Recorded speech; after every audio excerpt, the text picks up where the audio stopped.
Welcome to Candid Conversations with Dr. Kelly, where we dive deep into the conversations that matter most to your mind, body, and soul.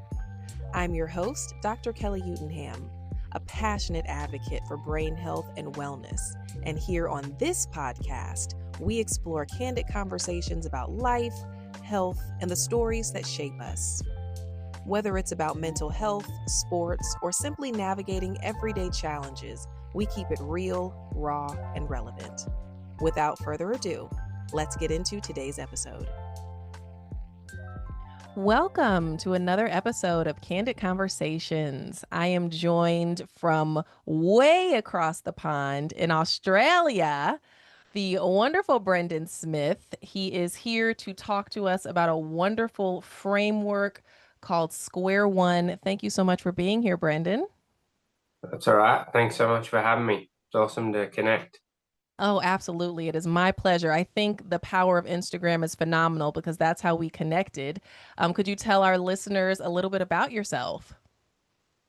Yeah, so I live here in Australia. I started out treating clients from more of the traditional routes of manual therapy, myofascial release, cupping, remedial massage, all those techniques until I had my own issue in the start of 2019 where I had an ankle issue and I saw every practitioner literally under the sun. I spent thousands of dollars. I did all my own techniques that I knew and nothing was helping this ankle injury until a good friend of mine, he's a therapist as well, and he just said to me, walk up and down a balance beam for a few minutes. And it was the first time in like 6 months I had no ankle pain. He didn't even ask me where the pain was. He said, walk up and down that balance beam. And then, 5 minutes later, 10 minutes later, I got off and I was like, I don't have any pain. What just happened? And he's talking about neuroplasticity, how the brain can change itself and that kind of thing. And that didn't ultimately solve my issue, but it certainly sent me down this massive rabbit hole of searching everything to do with neurology, the nervous system, and here we are, 6 years later. So, All right. yeah, Awesome journey. I can't wait to dive more into it. Can you tell us what kind of therapist you are? Yeah, so I still am a manual therapist, but I use mostly all these skills that I've learned in applied neurology. So what do we know about the nervous system and how the brain creates pain and movement? And then how can we stimulate the brain and the nervous system in ways to show it is safe enough to restore movement or reduce pain, as opposed to, using massage techniques or cupping. It's not that those things are good or bad, but a lot of times it's not. The brain perceives those as unsafe and it's not actually the correction it's crying out for. So we can use those as a tool, but in order to give long-term restoration, we need to change things and reset things at a subconscious nervous system level to allow that long-term change to happen. Wow, which is kind of like right up your alley for what we're getting ready to talk about here with SQUARE1. Before we dive into that, you mentioned this ankle injury. How did you injure it? So I was a golf pro many years ago, back when I was around 18 or 19. And then after I had enough of living out of a bag and I wasn't playing well at all, I got into the ultra endurance sport. So doing Ironman triathlons, and then I got into ultra marathons. And I'd recently done a long distance 100-kilometer race. And then a couple of months later, I was going to do another one. And then I just got excruciating tension or pain in the front of my shin, and it wasn't shin splints. It's a muscle in the front of the shin called the anterior tibialis, but it's responsible for maintaining the arch of your foot. And mine was that tight. It was forcing the arch of my foot to actually feel like it was collapsing because it was so excruciatingly tight. And nothing I did, needling, acupuncture, chiropractor, massage, you name it. Yeah, I don't even want to calculate how much money I spent seeing people. And it wasn't just I'd see them once. It was, 5, 8, 10 sessions to really see if we could move the needle, and nothing shifted it. Absolutely nothing. Until the balance beam. Yep. Yeah, that was the Wow. first time I felt relief, or like I could actually move my foot without, I almost felt like I had to watch for every step I was going to take with my foot. Yeah, so it was, pretty awful, but a great learning experience, and I wouldn't be here today if I didn't have that struggle. So yeah. That's very true. I like that positive spin on things. I'm a silver lining kind of gal myself, so I like that outlook. So Yeah. it sounds absolutely excruciating, but I'm glad that it brought you to what we're getting ready to talk about, which is Square One. And you described it Yeah. to me as a framework, but could you give a detailed description for our listeners? Yeah, so a guy named Sean Sherman, he lives over in America. I stumbled across Square One system on Instagram in late 2021. Um, and I saw a photo of an elderly gentleman. His posture was really bent over, that real traditional posture of seeing an old man bent over with like a bit of a hunchback. Like And then after kyphosis? four Yeah, yeah. And after 4 sessions, this guy was back standing pretty close to upright, perfect posture. And I'm like, I have no idea what can do that, but I need to learn about it. And I'd already done so many courses to do with the nervous system and applied neurology prior to that. And I'd still never seen anything like that. And I was like, okay, I need to learn about it. So I jumped online, bought his online course, and I messaged Sean at the same time. And then him and I got talking and hit it off from there. And my first experience was with it during COVID, so all the lockdowns were happening. I was laying in my garage up in the backyard, and Sean was working on me over video like this, and I could never really turn my right leg out very well. It was always really tight in my groin or like my adductor muscles. And I didn't even tell him what my symptoms were. I said, "Can you just do this on me and show me what it's all about?"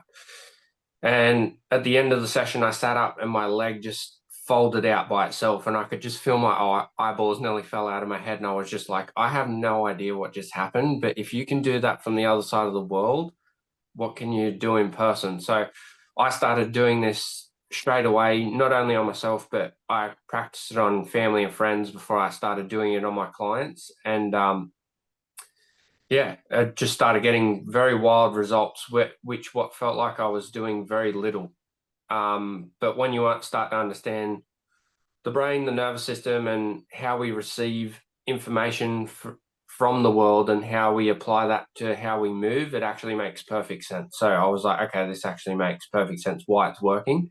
But yeah, so Square One is a framework in terms of everything we do. So it doesn't matter if I'm looking at my phone or chewing a piece of food or I'm walking on grass or concrete. This is all an input to it's sensory information to our brain, and our brain has to either perceive that as either something it likes or something it doesn't like. The more things it perceives as a threat in our environment, the more our brain feels the need to compensate. Maybe it doesn't give us access to a certain movement. Maybe it creates a bit of additional tension in a certain area, feeling like it's trying to protect us. And the more perceived threats we have in our environment, the more we're going to compensate, more pain, restriction of movement, tight muscles, neurological symptoms such as some vertigo things, post-concussion symptoms. That's when the nervous system is very much out of sorts. It's perceiving a lot of threat. It's in survival mode.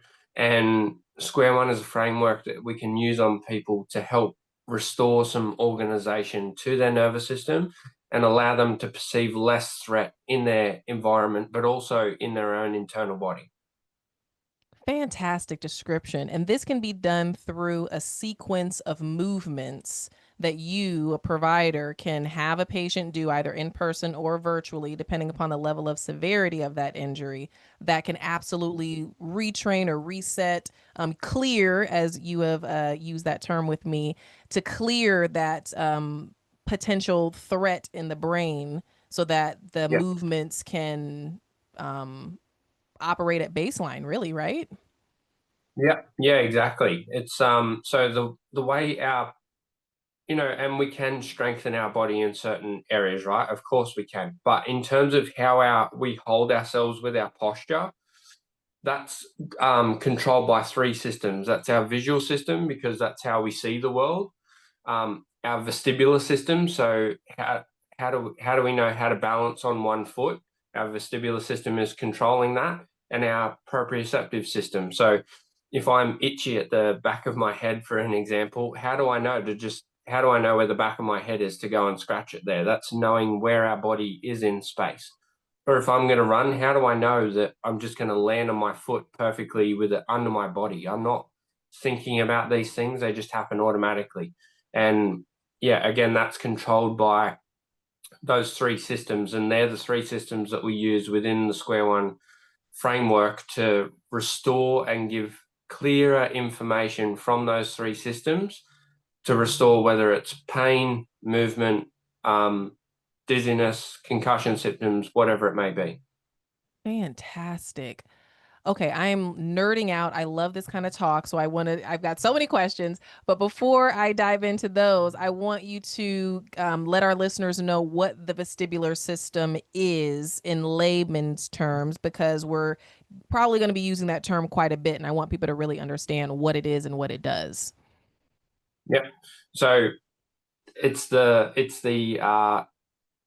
fluid in the middle of our ear, and it runs across the hair follicles in our middle ear, which allows us to know where we are in space. So if I balance on one foot and I tilt my head, I'm not going to just get up and I'm not just going to fall over or lose balance. Or if I get out of a chair and I change where I am in space, I'm not just going to get up and lose balance and collapse and fall over. It allows us to know where we are in space, and when our body is changing positions, it knows how to help us adapt to keep us in balance with each step we take, or getting up and down, whatever it may be.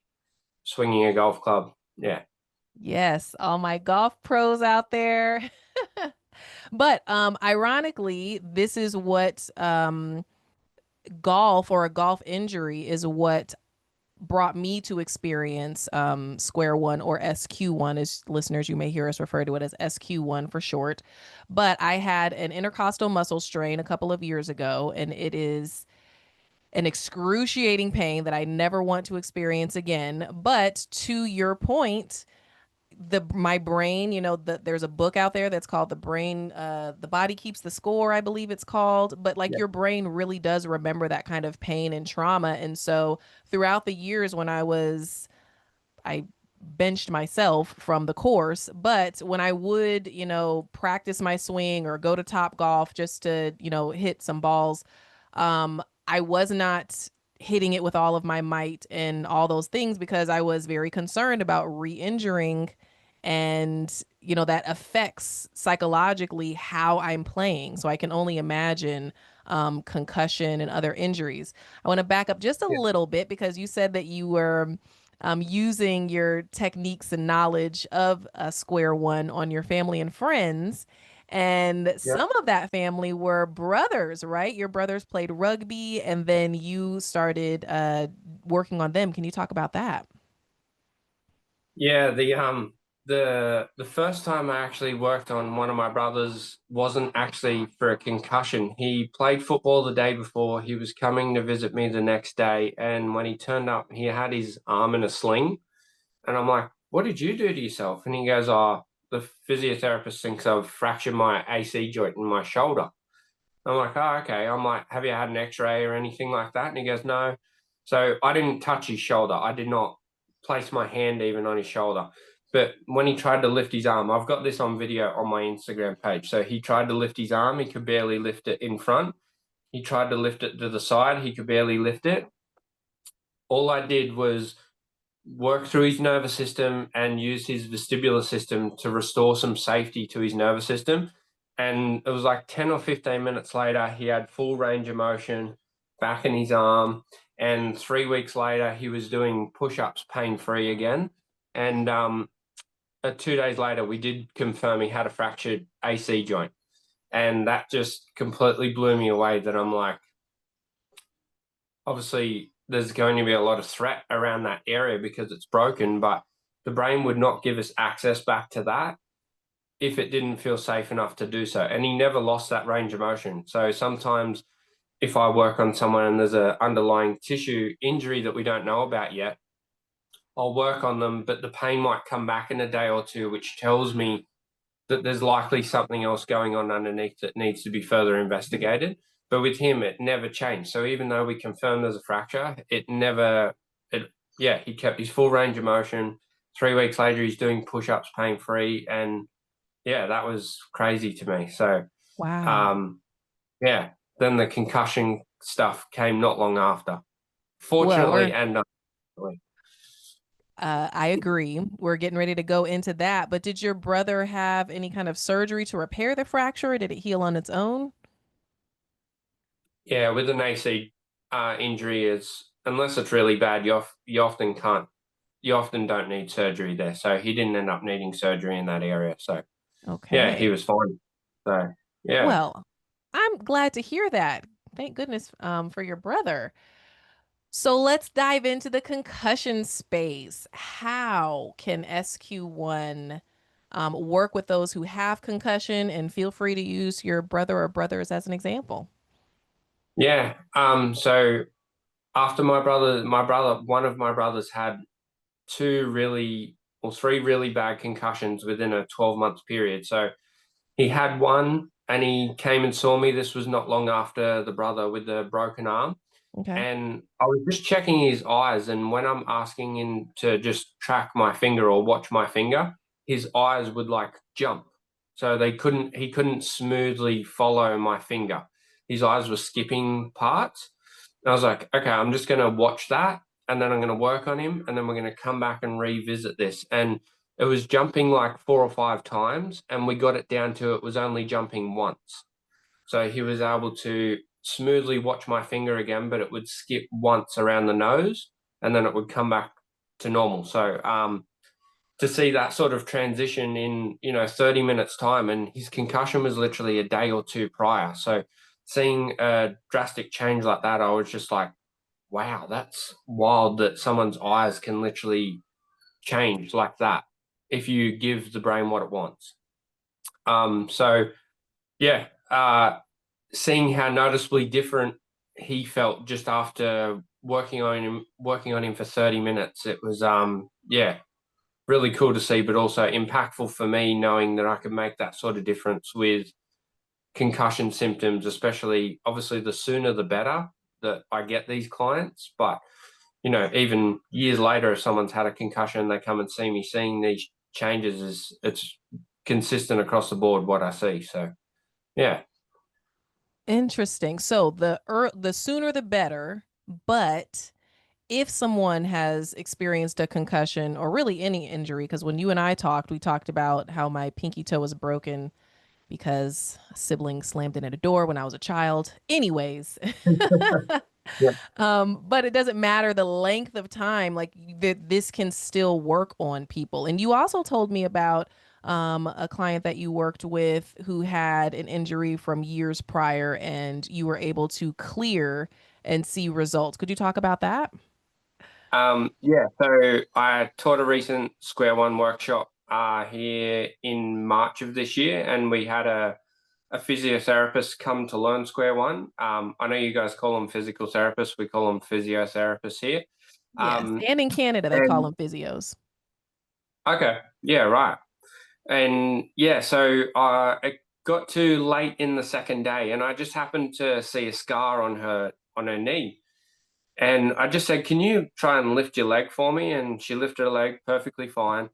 And then I just rubbed the scar, and then she could barely lift her leg off the floor anymore. And she's been a physio for a long time, and she's never seen anything like that. And I was just like, "How long ago was this injury?" And she said 17 years ago. And I was like, "Your brain is still perceiving that like it happened yesterday." And so she was mind blown by that. So um, yeah, we worked through the scar just on one leg. She didn't tell us this, but she'd had knee pain ever since that time. And she had knee pain that day. She didn't tell us, but we worked through the scar. identified the things that it was still perceiving as a threat, certain movements and all that kind of thing at the knee. And then we got her off the table. She went for a walk and she was mind blown. She had no pain. She couldn't believe like the freedom and stability she had in the knee. She used to play, like, we call it touch football here. It's like you play football, but you just play tag. You don't tackle each other. And she had to stop playing that because of the knee, because she'd lost trust in that she could use the knee. And she's recently just started playing a little bit again for fun because she feels safer on that knee again. So, yeah. I have a quick question for all of my fellow speech language pathologists. Are you on the hunt for fun, functional, and diverse therapy materials for both your pediatric and adult clients? Well, let me put you on to something I absolutely love and use in my private practice: Cognishine. If you haven't heard of it yet, Cognishine is a digital platform designed to support speech, language, memory, attention, executive function, and more. It's science-backed, clinically effective, and works beautifully for both teletherapy and in-person sessions. But what really makes Cognishine shine? It's completely customizable. You can tailor exercises to your client's specific needs, whether you're targeting speech sounds, supporting recovery after a concussion, or strengthening cognitive skills post-stroke. It's become a game changer in my sessions, and my clients absolutely love it. So, if you're looking for a tool to elevate your therapy, check out Cognishine and tell them Dr. Kelly sent you. Fantastic. Out here changing lives, Brendan, for the better. Can you describe the way that you're stimulating this scar? Like, are you pushing into it, or is it just a gentle swiping over the scar tissue? Sometimes I'll rub it in different directions to find the particular direction it doesn't like. Maybe it's like a sharp stimulus. So maybe it's like if I get like a toothpick or something just slightly sharp, I'll just poke it a little bit, because she had surgery on it. So the surgery obviously is going to be sharp stimuluses where they're cutting into there and things like that. So just identifying these different stimuluses that the brain is still perceiving as unsafe associated with when the injury occurred. But with her, we had two different events we needed to kind of unpack. So she had the initial injury when she heard it, but then she had the secondary injury, which is having the surgery, which is obviously required, but the brain is still going to perceive that as quite threatening, having surgery. So yeah, there was lots of layers. So there was twisting of the knee, just finding out different movements and different inputs to her system that her brain was still perceiving as unsafe around the knee, and why it felt the need to still produce pain, lack of movement in certain directions and things like that. And just, and this is where I'm talking about subconsciously, she just didn't feel confident to kind of land or twist or move in certain directions because her brain was still compensating for it. Understood. Now, you said that you can like trigger or elicit these symptoms or memories the way that the body can remember the score, keep the score. But you said that it lasts for 15 seconds. Can you talk about that? Yeah, so there's a bit of a window that when you perform an input on the brain, the nervous system, there's like a 15-second window or lag time before the brain kind of stops worrying about it, if you will. That's the easiest way to think about it. So if someone at home has a scar from an old surgery, an old injury, if they say tried to bend forward and touch their toes and then rub the scar and then try to touch their toes again, just try different things on the scar. Maybe put an ice pack on it for a couple of seconds and then try and touch your toes. There'll be certain inputs to that scar that will make your toe touch worse. But that effect will only last about 10 to 15 seconds before the brain will recalibrate and kind of move on past it. Okay. All right. Well, Yeah. thank you for that. So I want listeners, I want you all to participate in this episode. So I'm going to ask Brendan to walk us through something that you can do to trial what it is that we're describing, because I have been lucky enough to have gone through a SQUARE1 session to see how it works, so I can understand what Brendan is talking about a little bit better because I've been through it. So I would like for Brendan to describe a couple of movements that can be done, because they're routine movements. So when I was being worked on for my golf injury, I was told that I needed to do, I believe it was 2 squats, and then I laid down on a mat, and then I bridged my hips up. I had to drop one hip, bridge it back up. So a series of motions like that. I'm sure you're not going to have them do anything as complex as that, but could Yeah. you walk listeners through a couple of movements that they could do to test out and see what it is that you're describing? Yeah, of course. So the simplest ones are, and I have to give a few because everyone's brain and nervous system is different. That's what I love about this. It's not a cookie cutter approach in terms of we're assuming it's the same for everybody. Everyone's nervous system and how it perceives information is completely different. But it is So appropriate for everyone, right? Everyone can try yeah, this. yeah. We all have these simple functions. So an easy one, just to see how sensitive your brain or nervous system is, just either do like a hold your hands out in front of you, try a torso rotation, or find a range of motion with your shoulder, or even just simply lift your arm out to the side. And then you're going to try, I'm going to give you 4 different things that people can try at home. Okay. When he Either, says hold your hands out in front of you, listeners, his palms are together and stretched out in front of him, as if he were pointing to someone, but with both arms, and his palms are together. yeah. So arms stretched out in front of you, rotate your torso to the right, to the left, and just get a sense of how that feels. And then I want you to try 4 different things. I want you to try finding an old scar or even a tattoo, and I want you to rub the scar or the tattoo, and then I want you to recheck that same torso rotation or that same lifting your shoulder up movement, and just see if there's any change in how that feels. The next one I get you to try is shining a light in either your right and your left eye and see if there's a difference. So just use the torch on the back of your phone, shine the light in your right eye, and then recheck your range of motion, see if it got better or worse. Then shine the torch in your left eye, go back, check the range of motion that you've tried. You could also use toe touch for this as well, and just see if it got better or worse. The other one I would try would be just swiping down one side of your face. So starting at your forehead, swiping down toward your ear on With one one side of your face. finger. Yep. Or get like a tissue. Get a tissue so it's a change of texture and not your own touch. So get a tissue, just swipe down the right side of your face, and then recheck that range of motion. Swipe down the left side, and then recheck that chosen movement range of motion that you've chosen to use, and just see what changed, just to get an insight into how sensitive your nervous system is to different inputs of information.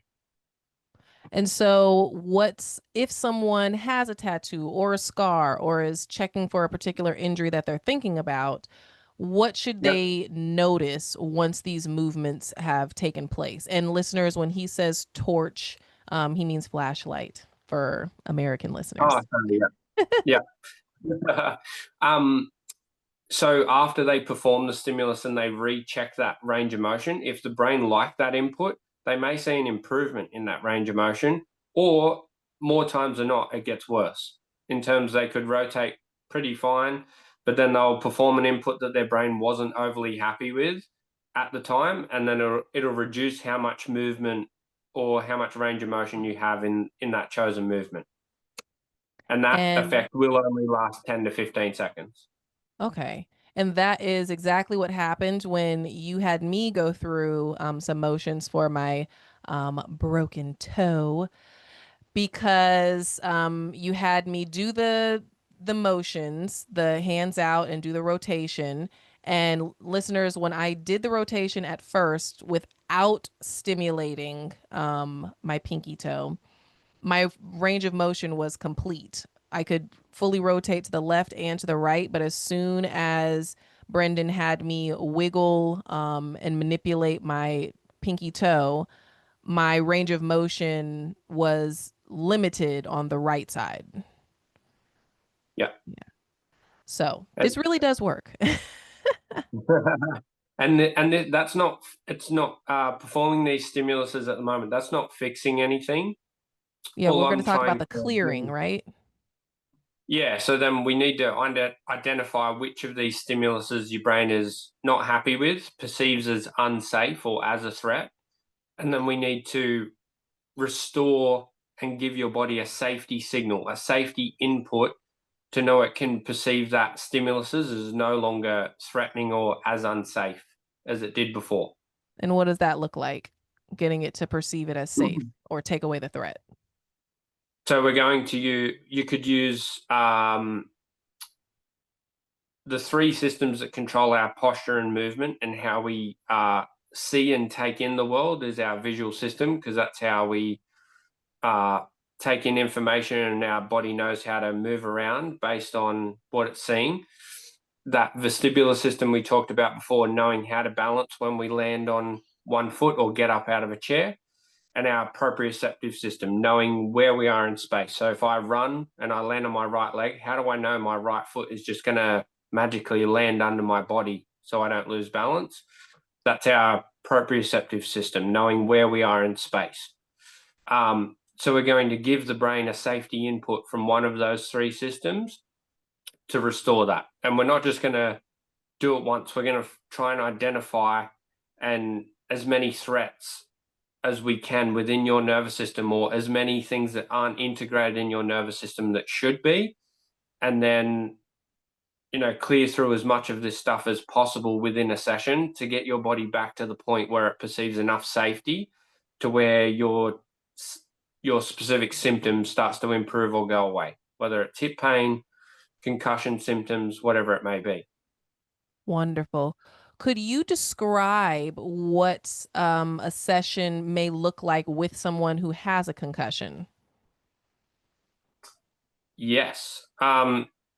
So one thing I very often see with concussion clients is when there's been a head injury, there's been a disruption between our eyes and our vestibular system. And I'm just going to come up close to the camera so people can see this. But if you put your finger in front of, like, say, 10 centimeters in front of your nose, and you draw your finger in toward your nose, your eyes should both come in, and you should be able to see, say, the tip of your nose or your finger coming into the tip of your nose. But after a concussion, a common thing I see is one eye actually, it'll start tracking inwards, but it'll get to a certain point and their eye will deviate out, meaning only one will be left looking at the finger. It's a very long word. I'm not even going to try and pronounce it at the moment, but it's a certain connection between the visual and the vestibular system. So this is something I see after a concussion, but also same side marching, meaning when you march on the spot, when your nervous system and left and right brain is integrated, your right hand should swing toward your left knee when it swings forward. After a concussion, I often see people start marching with the same side. So their left arm will swing forward at the same time as their left knee. And this is a big deal to our brain because it really doesn't know where it is in space. This can affect our visual system, how our core muscles fire, but it's also just showing how disorganized at that moment, how disorganized someone's nervous system is in that moment. So yeah, I see this quite often. So I'm going to do some of these baseline assessments, and then I'm going to find out where their weak points are within their nervous system, and we're going to start peeling back what's called layers, in terms of, we're going to picture like an onion. We're going to start peeling back layers of compensation and perceived threats within their nervous system and restore safety signals within their system to help them start feeling better. But what that can look like is we use what's called neuro-response muscle testing. So meaning it's not a strength test. So if I was to hold my arm out here and someone was to put force on my arm, eventually my arm would give way. That's not what we're looking for. That's a different type of test. What we're looking for is when I perform a stimulus to your body when I'm assessing something, and then I go back and I assess and test to see if a response comes to your arm.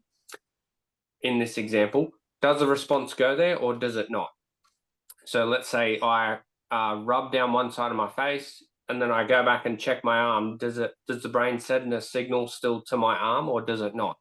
If it doesn't send the signal anymore, we know the brain does not like that input, and then we need to go and restore it and give it that safety signal it's looking for. Fantastic. So what type of, so it could be, let's say someone had a concussion here, I might gently tap where they were hit and see if their brain perceives that type of input as safe or unsafe. If it doesn't like it, I'm going to give it a safety input to help restore that and perceive less threat around this area.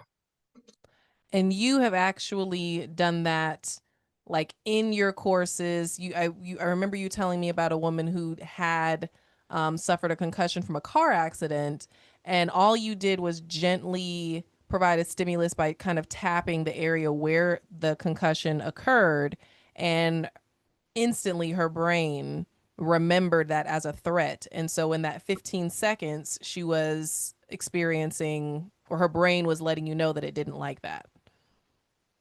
Yeah. So every person's different, but for this particular client who suffered an injury from this side of her head, right side, whenever I would even just put my hand near that area around her face, she would kind of wince and like she was going into protection mode. She didn't understand why she was doing that, but because all of our, as we've talked about, all our movement and how we move through space all happens at a subconscious level. We don't consciously think about it or control it.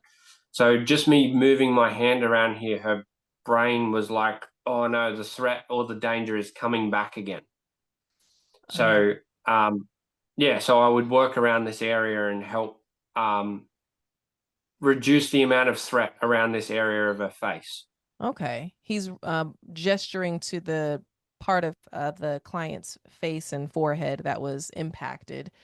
So I want to know about repeated concussions, because we do a lot of talking about athletes, and there are athletes who repeatedly get concussed.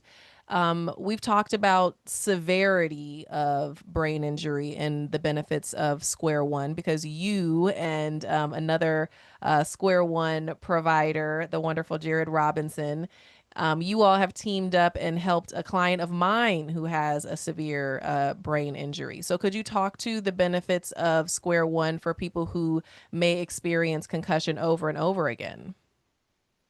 Yeah, so even after one concussion, there's some really cool research, but also we can just, I check and test these things when clients come to see me. But as soon as you have a head injury, we have what's called our primitive reflexes. So when we're born, we have these certain survival reflexes that we're just naturally born with to help get us through the first couple of years of life.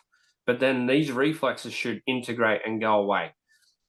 After a head injury, these reflexes will come back on because the brain, again, is perceiving threat. It feels the need to protect us. So it will bring these reflexes back on. And a sign that these reflexes aren't integrated is what I was talking about before, that same side marching. Because if I draw an imaginary line down the center of my body, after about the 4 or 6 month mark, we should start to roll over and begin the movement of how to crawl. So when we start to roll over, we're allowing our brain, left and right brain, is getting more coordinated to where we can cross the center of our body. So picture swinging your right arm across to the left side of your body. That should happen instinctually.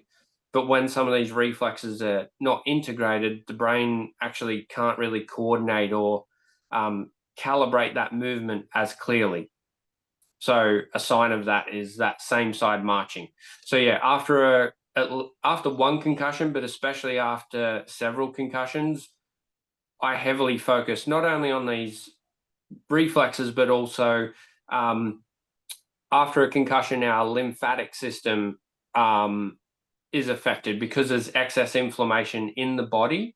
So we know there's inflammation of the brain in the glymphatic system, but there seems to also be a correlation between the glymphatic system and the lymphatic system, because after a concussion, every client I see, their lymphatic system, which helps break down toxins, reduce inflammation after we've been sick or injured, and help excrete them out, their lymphatic system is not flowing as well as it should. So this is also something I'm going to check after one or more concussions as well. But also after repeated concussions, your brain's perception, because it's been a hit to the head, the brain's perception of what movements it can safely access with rotation, tilting, and then moving your head up and down has now changed, because your brain, let's say you got hit from the left-hand side of your face, your brain now no longer may perceive turning your head to the left or turning your head to the right as safe as it did prior to that injury. So that may be a movement that it no longer wants you to access as easily out of protection.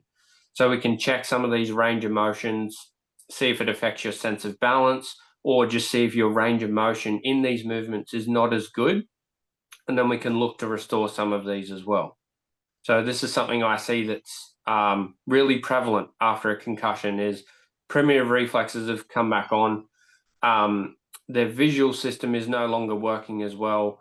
Their lymphatic system is a bit affected, which is contributing to the overall amount of pain, inflammation, brain fog that they're experiencing, headaches.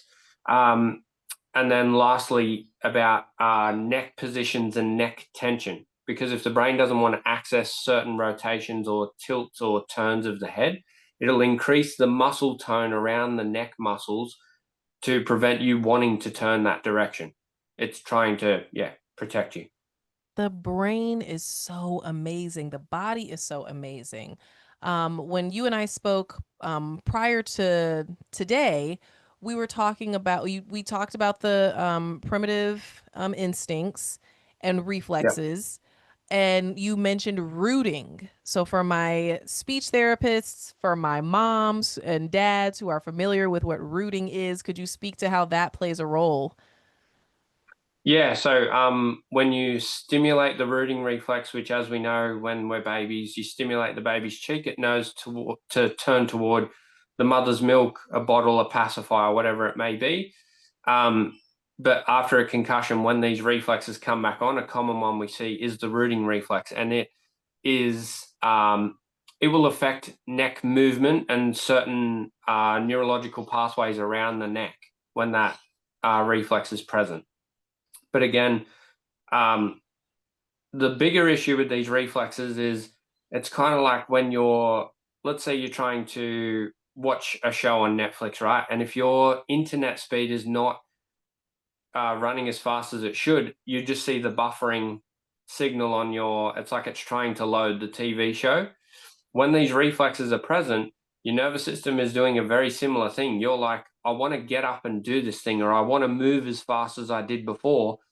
But because these reflexes are present and they're looking out for danger, it's like it's keeping your nervous system in this constant buffering where it's trying to go, okay, I'm looking to know if I'm safe enough and can, if I can let down my guard long enough to allow this person to do whatever they're trying to do. And these reflexes really inhibit and reduce that. So yeah, it can be a big deal, these reflexes being present, but the beauty of that is just running a SQUARE1 session on someone, it integrates these reflexes just as a byproduct of doing SQUARE1 on someone, because you're getting the brain to perceive more safety in the left-right brain, but also in coordinating movement again, if that makes sense. Yes, yes, it does. And it's so intricate, but like you said, it's simple movements. So the people that you're working with are not having to contort themselves. These are typical movements that can be done every day and without too much difficulty, depending upon the injury. But Yeah. this is something that people can get trained in. You train people in this, right? Yeah, so Sean Sherman, who is the creator of SQUARE1, he's been teaching workshops for at least 10 years, but he's been doing SQUARE1 on clients since 2009. But he's been teaching practitioners all over America for 10 years or more now, and it's really only been the last few years, 4 or 5 years, that it's really gone global in terms of Australia. He's taught workshops in Italy, the UK, Scotland, a lot of places in the world now. And I'm fortunate enough that I'm now teaching this in Australia. So, I'm teaching practitioners in Australia now how to start helping people and getting their nervous system perceiving more safety and helping them feel better through getting their nervous system more organized. Amazing, amazing. So, who are some of the practitioners that you have been training? I think we talked about chiropractors, maybe physical therapists, but I was shocked and excited that teachers are actually learning SQUARE1 because of the benefits that it provides to students. Could you talk to the practitioners and then how it's fantastic for students? Yeah, so we've had people from all backgrounds of life. We've had occupational therapists, yoga instructors, Pilates instructors, physiotherapists, remedial massage, chiropractors. We've even had some neurologists, surgeons, ophthalmologists, and stuff like that come and learn SQUARE1. But yeah, also personal trainers, sports coaches, football coaches, all that kind of stuff are now learning this and using it on some of their team. Obviously, it's not enough yet. We need to spread the word and get this in the hands of more people to help get people more help. But yeah, also school teachers. So kids who are having difficulty reading, performing this on them as making a big difference to their reading level and how many words per minute they can read and things like that. How? Well, I think that's where a lot of study and research needs to be done. But the way we explain it is, think about your car. When you don't want your car to roll away down the driveway, what do? You put the handbrake on to stop the car rolling. Our nervous system is very similar in terms of it'll put a handbrake and reduce how much it'll allow you to do when it doesn't perceive enough external and internal safety. The more safety internally and externally we can get the brain to start perceiving, all of a sudden it'll lower that handbrake and allow you to do more. It'll take the brakes off you and allow you to access more movement or improve reading level or improve sports performance in terms of speed or strength or whatever it may be when you give it enough safety. Amazing. Ugh, I love this. I love this. Thank you so much. No Okay, worries. so you said that you are now teaching this in Australia. And I'm Yeah. always curious about concussion protocol and how, different parts of the world are treating concussion. I refer to it as a silent epidemic. Of course, if you have a brain injury, then you don't have a visual cue for society to understand what's going on with you. So I'm interested to know what does concussion care look like in Australia, and what does concussion awareness look like? Like when you all are playing rugby or football or any sport, really, is there any kind of talk about awareness or the risks of concussion? Nowhere near enough is what I'll say. It's like a lot of our protocols here in Australia are based on American protocols. So what you guys implement in the NFL and other sports, we also implement these types of things. So if it's rugby league, if someone has a head injury in a professional setting, they go off for a head injury assessment. Um, if it's local rugby league, I mean, unless they've copped an obvious head injury, they might pull them off and do a bit of assessment on them. But I wouldn't say it's great quality of care. Like my brother had a really bad concussion to the point he didn't even remember being on the field, and they sort of did a rough assessment on him and they just kind of left him and were like, "Oh, if you don't feel well, go to the hospital." that was kind of the standard of care. Here, I take a, we call it Panadol here, like a ibuprofen. Take an ibuprofen and rest. That's in the general health space, that's the level of care they get. And then even if they go to their general practitioner, it's very much, rest, don't look at screens for too long. That's kind of it. But if people seek out help, the level of care is definitely improved. But it's very expensive to access some of these things that can be helpful. But I think a lot of people are looking online now because they can't get help in their immediate area. So that's what upsets me, but also makes me so passionate about concussion, because I've seen the effects and the results that I've got with not only my brothers, but I've got videos on my Instagram account of outcomes I've had with concussion clients that I'm consistently seeing with these people, and we can get them real help, and then also help guide them on, where they can potentially go for help, whether it's certain practitioners that only work online and things like that. So I more just want to help them feel better in themselves day to day. And then, it's people like yourself who can really take over and help people with the ongoing effects of the brain injury and help heal it from that perspective. But I just want to help people get them feeling better and as close to back to normal as soon as possible. That's all I care about, really. Yeah, it's so great when people who are passionate get to link up, because your passion for this work is very evident. And I thank you for the work that you do. I'm interested to learn what your hopes are for concussion care in Australia and the spreading of awareness with SQUARE1, because you mentioned expanding, and we talked about New Zealand.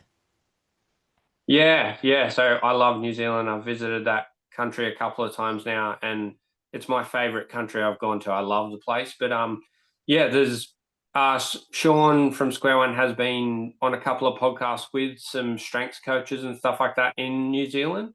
And I've had a couple of people reach out to me from New Zealand wanting help. Online work I'm hesitant to do with concussion clients because I don't know the state of their health and things like that. But my goal is to, get over there and teach a workshop, so that way we can get people in New Zealand more access to SQUARE1 and how people apply SQUARE1. So from Jared to myself to Sean to any other SQUARE1 practitioner, it can look very different, but overall the result is going to look very similar in terms of how the person is going to feel at the end. So that's the beautiful part about it. We all have our own ways that we apply it, but the overall effect and outcomes of that look very similar, which is the best part about it.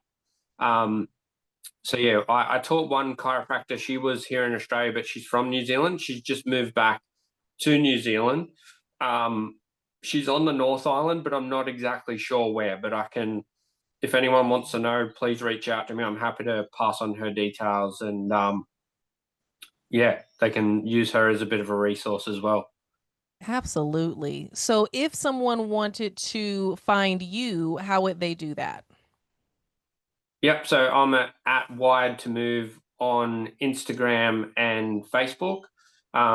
There's links to my website and stuff like that, but Instagram's the one I'm on the most, and I post all my outcomes and information and things like that on there, and trying to spread as much awareness on there as I can. And we'll be sure to have his page in the show notes so that you can find him. And we'll also have a link to the video that you mentioned of the response that you were able to capture on video for, I believe it was a female client, right? Yeah, there's a couple. There's like 3 different ones on there where I've got different concussion outcomes. So a lady, one of my recent concussion clients, I'm holding my thumb out in front of my face. When you hold an object out in front of your face, if you keep your eyes on that object and you rotate your head left or right, you should be able to perform that movement. But she couldn't perform that movement. She knew exactly what I was describing to her because she could do it on the other side. But as soon as I asked her to do it on the side where she had the concussion, her brain and nervous system would not let her do it. So once we made some corrections, all of a sudden her brain then perceived enough safety to allow her to access that movement back. So yeah, that was a really impactful one, but also a really cool one to get on video. So it's yeah. Well, we will definitely have that in the show notes, as well as how people can find you. Is there Yep. anything or any advice that you would? What is? I wanted to ask you about. I don't have any affiliation with this company. I just want to spread their message because I think it's amazing. There's a company out there now making headbands, and it's called Rezon Wear. Will you spell that? And they've done, I think it's spelled REZONWEAR. Okay, we'll link And that what too. they are is they're like a headband, but they've done research into this that it reduces the chances of a concussion by 30%. So it's different to the head coverings that they commonly use now, that they've used in the past, but it's these headbands, and it seems to put pressure in certain parts of the skull where it reduces how much of that twisting motion of the brain that occurs and things like that. So they still seem like a relatively small company, and some athletes are using it, but I think this should be everywhere, especially in kids sport. I think everyone should be wearing these things. So yeah. Well, you're teaching me something else here, Brendan, since now I need to go look this up. This sounds amazing because I always talk about the egg analogy about how the yolk is not fixed to the shell, just the way the brain is not fixed to the skull. And, helmets are designed to prevent skull fracture, but it's not a vice that holds the brain fixed in position. But if this headband is simulating that in any way that can reduce it 30%, I would really be interested to learn more about that. So for my fellow folks who are interested, we will absolutely link that in the show notes as well. Before we get to the candid questionnaire, I want to know what advice you would give to someone who is struggling with lingering symptoms after a concussion. Oh, or how they can find a provider, a practitioner. So on the SQUARE1 website, you can jump on there and search where you are, and any practitioners that are available in your area will come up.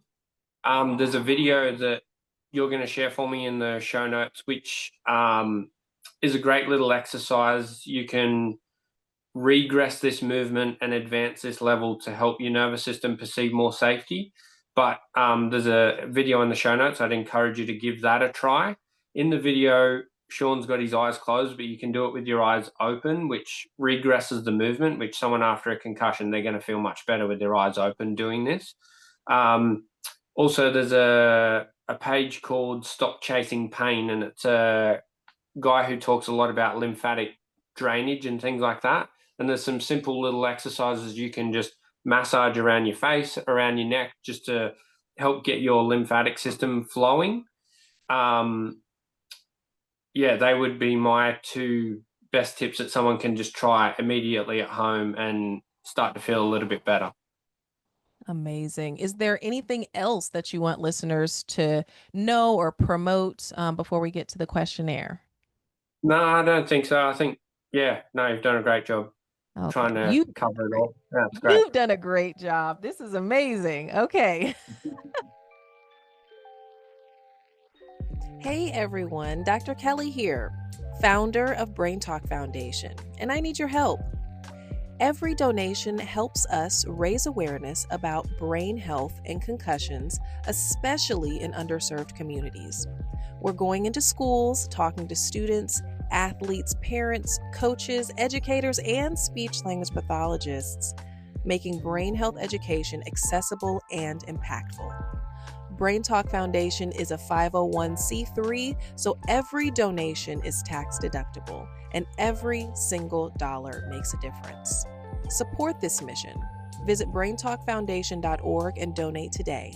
Together, we're saving brains and changing lives. All right, so we're going to do the candid questionnaire. There are 5 questions. So the first one is, what's one word your friends would use to describe you?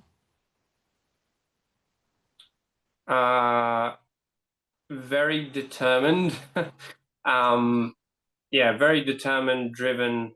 I don't just take one answer as the answer. I've got to dig as deep as I can to make sure it's the right answer or the best answer, which is how it got me to this place in the first place. I hope they would say I'm very genuinely caring about people.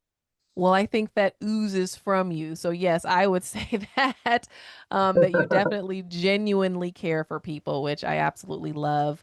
And that's perfect that you don't just take one answer, because that's kind of what square one is. Like you could do a multitude of different exercises to get an answer about what's going on with the brain and the body. So how appropriate. Yeah. All right. Number two, if you could instantly master any sport or physical skill, what would it be and why? Oh, wow.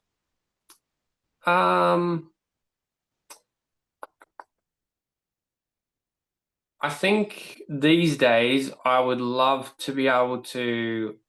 So in America, that I'm big into ultra marathons and things like that, and I've done a few ultra marathons myself. But I would love to understand what it feels like to run 100 kilometers or 100 miles at the pace that some of these really elite guys do. Like they run 100 miles in the time that I can run a 10K in. So it's I'm like, how can you sustain that sort of pace for that sort of period of time? So I'd love to one day find a way to experience what that even feels like, to have the confidence to run that fast and know you can hold it for that long. So yeah. Oh my gosh. Yeah, you are a special person because I mean I ran track in high school, but I do not like feeling like I can't breathe. And that's what I Yeah. feel like I could not be a long distance runner. Even the 800, the 1600, like those, that's just a very special a special skill to have. So I commend you for that. That is a first. I don't think I've heard anybody with that uh request or hope. Uh, Number three, what's one activity or hobby you find most relaxing or beneficial for your brain? oh, only one. Okay, you can give a um, couple. okay. I love cold water exposure. I love it. It's the closest thing that brings me to the feeling of going for a run without moving. So, and it doesn't have to be freezing with ice on top, like just where it's cold enough to shock your system and it forces you to breathe properly. So, I love cold water exposure. I love going for a run, and it's debatable, but I do love playing golf. Whether some people wouldn't classify that as relaxing or not, but yeah, playing golf. Well, as a fellow golfer, it just depends on how you're hitting it, if it's relaxing Yeah, or not. But it yeah. sounds like you come from a very athletic family. You've got the brothers who are rugby. Do they like things like running long distance and cold plunge type things? You're different in that No, way? yeah, I'm a bit special. In the best way. Yeah, Okay. exactly. Yeah. Number four, what's the weirdest or most unexpected item in your bag or car right now? Um, what would it be? I'd say two things. I have a vibrating massage ball, which is great for using for lymphatic flow. And I'm going to give you another one. Uh, Okay. blue light blocking glasses. I have Okay. them everywhere with me if I'm in an office or on a train or something like that. I'll have the blue light blockers on. Okay. So, as a professional, do you feel that those really work? I mean, that you've got to if you have them everywhere, right? Yeah, yeah. So the blue light blockers, I've noticed a massive difference in not only my energy levels but also how my skin reacts in the sun. So as you can tell, I'm pretty fair haired, blonde hair, blue eyes, pretty fair skin. But if I'm out in the sun prior to wearing blue light blockers at night, I would burn quite easily. And ever since wearing the blue light blockers at night, or if I'm in an indoor environment that's not optimal lighting, when I spend time in the sun, I don't burn anywhere near like I used to. I can be out there for hours now and I just go browner and browner and browner. So And not burning. yeah, Are you wearing the glasses when you're outside? no, It's it's just you're only wearing for them for screen time and things.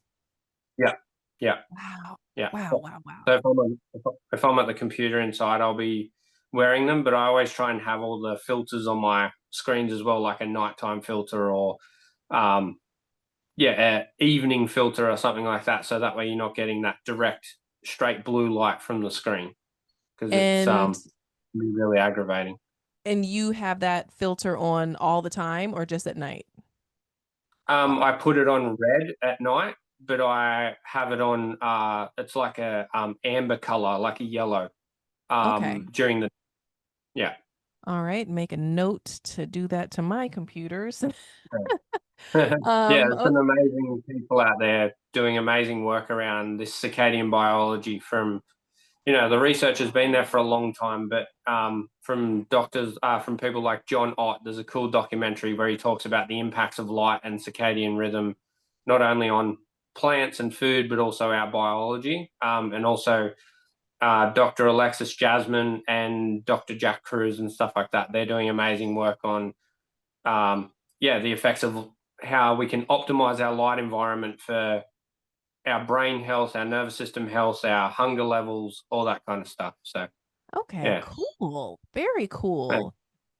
So, last question for the questionnaire. What's your go-to guilty pleasure TV show, movie, or song? Probably Friends. I still go back and watch the show Friends still to this day. I love that show. Ladies and gentlemen, I am exclaiming over here. I'm so excited. I love Friends. So good. So I've good. seen every episode. I know it's hard to pick one, but what are some episodes or like a episode that you just absolutely love, or a comment or something? The one that always comes back to me is where Joey goes into their apartment and puts on all Chandler's clothes and starts doing lunges with all his clothes on. That just gets me every time. I love that.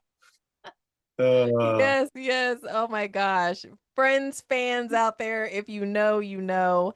I always like the pivot episode, which is where I actually got my term of how I always say like I love a pivot.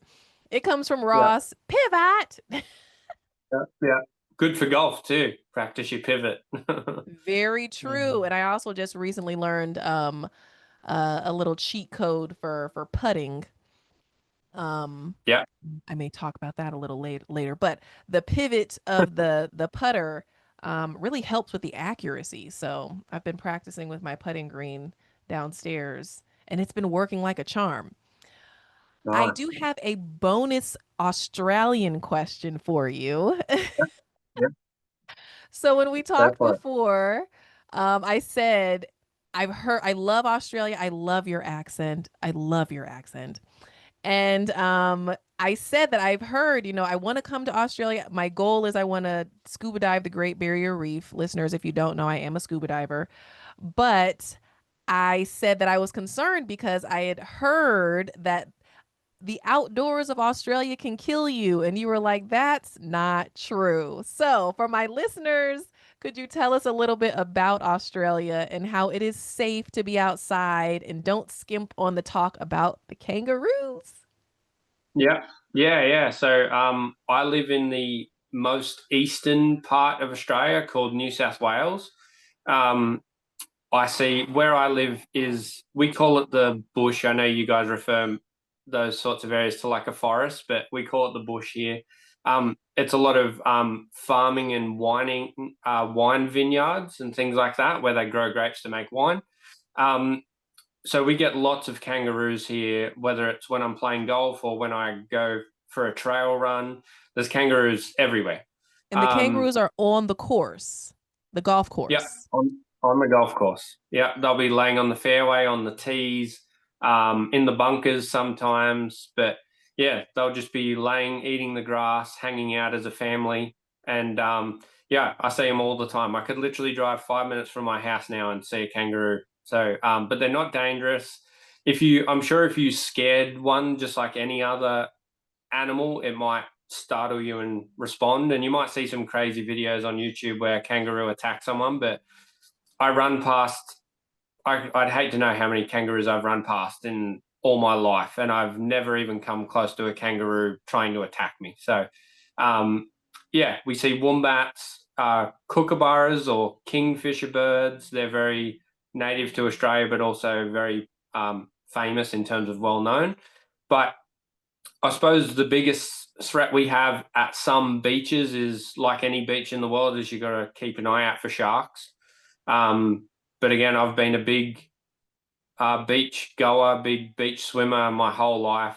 I've thankfully never seen a great white. I do paddleboarding. I've been cage diving with great white sharks in South Australia, which was pretty amazing. But yeah, certain pockets of Australia have some dangerous animals. So like crocodiles in the northern part of Australia, they can be dangerous, but they're only in those regions of Australia. There's a certain type of jellyfish, again, right up north in parts of Australia. It's called the box jellyfish. It can be quite deadly. And we also have what's called the brown snake. We can get them anywhere, but again, they're more scared of us than they are than we are of them. So they're not going to try and attack you unless they feel threatened. So I've been running through the bush and on trails for over 10 years or more. I've seen 2 snakes in my whole life, and they didn't come anywhere near me. So yeah, it's not like everyone. It's not like what the perspective seems. So yeah. Thank you for that. See, ladies and gentlemen, dive on in. The water's just fine, or the bush is just fine. Yeah. Thank you so much. I found all of that so fascinating because I love kangaroos, but then, the comical side, I guess it would be comical now, like in movies and things like that, they'll show how kangaroos will box you and they'll box humans and they're dangerous. And now they are big. You said they can be up to 7 feet tall, but they're not looking to interact with humans and cause harm. No, exactly. Yeah, they're not looking. If anything, once you get within a certain distance of, say, 50 to 100 yards, they're already anticipating hopping away from you. So yeah, they're not dangerous. At certain zoos, you can go and visit kangaroos and hand feed them, pat them because they're tamed. But ones out in the wild, they're no danger to you. They're honestly more scared of you than you are of them. So but they're beautiful animals. They use a term with kangaroos that they breed like rabbits because the female can be pregnant twice at the same time while also having a joey in its pouch. So it'll have a joey in its pouch, and then it'll have 2 eggs ready to be released once that joey comes out of the pouch. So the females tend to always be pregnant. So yeah, they breed like crazy. It's illegal to kill kangaroos or like shoot kangaroos in certain parts of Australia, and you're not allowed to go and kill them to eat it. There's certain licensed, I guess, hunters of kangaroo where they will hunt kangaroo, and kangaroo meat it's really quite nice. It's quite lean compared to like normal beef, but yeah, kangaroo meat's quite nice too. So. Yeah. So if you're having kangaroo meat, it was procured in a legal way. There are actual hunters who are licensed to do that. Okay. Yeah. Yeah, you can go to jail if you're caught killing kangaroos. Yeah. Wow. Yeah. So they are protected. Yeah. What other animals are protected? Pretty much most animals are protected unless they're not really, like we have some deer and things like that. They're not protected because they were brought over from overseas. I love deer. So I adore deer. As you and I have spoken, and listeners, if you've been following on social media, you know my phobia is deer. That's one reason to go to Australia, that you said there are so few deer. Sign me up. That is my phobia. One thing I'll tell you, the main danger a kangaroo is to you is at dawn or dusk when you're driving on the road, kangaroos will jump out in front of you. So I've hit a couple of kangaroos in cars, and and they do some damage to your car. So you want to avoid hitting them at all costs. But when your headlights hit their eyes, it blinds them and they can't see anymore. So then they run toward the light, which they virtually run at your car. So that's the main danger you've got with kangaroos, if they run out in front of you while you're driving. Yeah. Wow. So that's all, I'll say similar to deer, because a family member told me if you research something you're afraid of, that can help, subside, I guess, some anxiety or fear. It didn't work, folks. Not for me, not for deer. I've watched the documentaries, I've looked stuff up. It just intensified the fear. But I learned that I believe deer have a kind of cone or prism kind of vision. And so when they see your headlights, it makes them freeze. And you're supposed to like flash your lights to kind of break the trance and honk your horn to get them to run. Again, listeners, that didn't work either. When I saw one on the freeway and it was a buck standing in the middle of the freeway, the flashing lights didn't work. But so that's interesting how similar that works for both of those animals, that it's the headlights that can daze them or put them in a trance. Yeah. It's and kangaroos move so fast that sometimes you don't see them until the very last second, till they're in front of you, because they just jump so fast. It's unbelievable. I didn't know they were fast. Oh, unbelievably fast. And they can jump as high as like 6 feet. So they can jump over 6-foot fences and things like that. Yeah.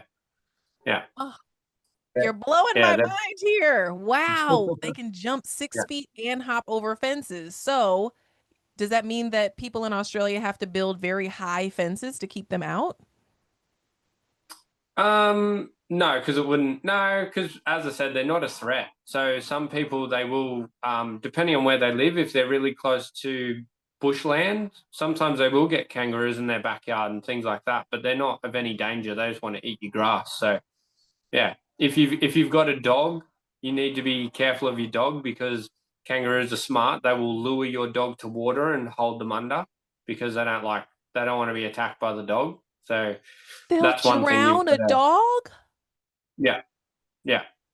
I didn't know that the kangaroos are smart as well. Yeah, they'll find a big body of water and they'll go in the water and wait for the animal to come in and then hold them under. So that's the only thing you've got to be careful with kangaroos with you, if your dogs are going to chase them. So wow. Yeah. What a way to wrap it up. Oh my goodness. Well, you have definitely educated the masses about quite a few things. Very excited and grateful for all that you have shared about SQUARE1, your experience, and your wonderful country. So thank you so much for taking the time. It's been an honor to connect with you, to have the conversations that we've had. I really look forward to our future collaborations and continuing to raise awareness about SQUARE1 and, of course, concussion protocol and safety and brain health and all of the positive things that you and I are both trying to do and now trying to do together. So I thank you so much for being on today. No, thank you so much for having me. It's been beautiful to connect with you and awesome to chat to you the other day and also today. And, the more we can spread this word, but also collaborate together just to share what each other's doing to help these people is, the greatest part about it. So, absolutely. So good. Together, we can make this change. I thank you. And of course, we will talk soon. Yeah. Thanks, Doctor. Thank you so much for tuning in to this episode of Candid Conversations with Dr. Kelly. I appreciate you being part of this journey and these powerful conversations around brain health and beyond. If you're loving the podcast and want even more bonus episodes, exclusive Q&As, stories from my professional and personal life, behind the scenes moments, and yes, those bloopers you all love, then I invite you to join my Patreon family, where we always keep it candid. Your membership gives you access to all that bonus content and helps keep this podcast going strong. Plus, every contribution helps support our mission to raise awareness, educate, and empower others about the silent struggles so many face. So head on over to patreon.com/Dr. Kelly to join today. I'd love to have you. Until next time, stay curious, stay compassionate, and as always, keep it candid.